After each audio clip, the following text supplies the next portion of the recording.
Assalaamu calaykum. Ku soo dhawaada muuqaal cusub oo ku saabsan qisada hogaamiyihii maafiyada ugu qatarsanaa caalamka balse markii dambe noqday wadaad daaci ah oo diinta islaamka faafiya. Balse intaanu gudagelin faahfaahinta qisada ninkan, haddii ay tahay markaagii kugu horreysay ee aad soo booqatid channelkan, subscribe saar, gambaleelkana furo. Sidoo kale waxaan idinkugu bishaareynaa in aan furnay channel kale kaas oo inta badan aan idinkugu soo gudbin doono qisas iyo sheekooyin idin xiiso geliya. Linkiga channelkaas cusub waxaan idiin soo dhigi doonaa qaybta hoose. Nagu soo biira, mahadsanidin. Focarelli wuxuu ahaa hogaamiyaha koox maafiya ah oo si aad ah looga yaqaan Yurub iyo caalamka. Waxa uu ahaa gaangiistar halis ah oo si aad ah looga cabsado.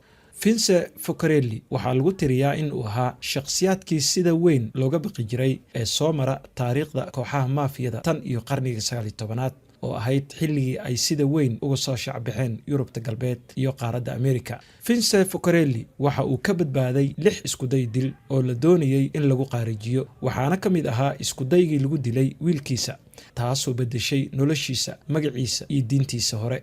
Waxa uu ku soo biiray diinta xaqa ah ee Islaamka, waxa uuna la baxay Cabdisalaam. Focarelli ama Cabdisalaam waxa uu mar uu wareysi siinayay mid ka mid ah warbaahinta reer galbeedka uu shaaca ka qaaday in kadib qaadashada diinta islaamka uu dareemay in uu qaaday wadadii saxda ahayd.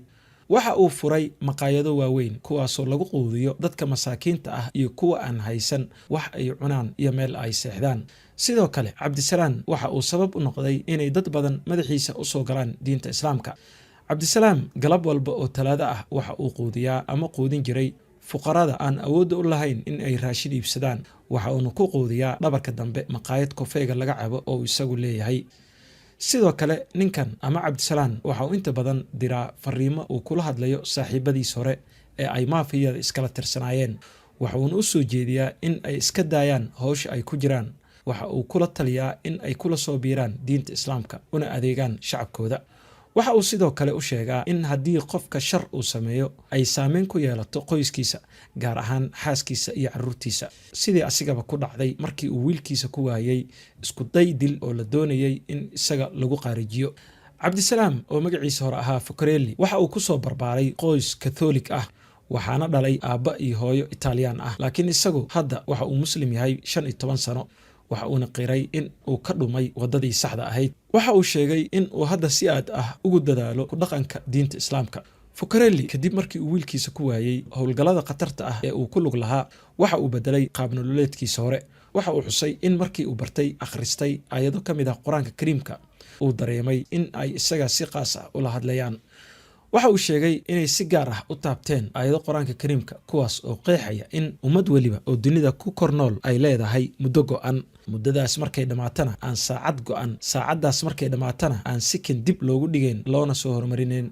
Focarelli waxa uu ahaa shakhsi aad looga baqo, xitaa ciidamada ammaanka ayaa ka cabsan jiray ama ka cagajiidi jiray in ay soo xiraan ama soo qabtaan marka uu faldambiyeed geysto.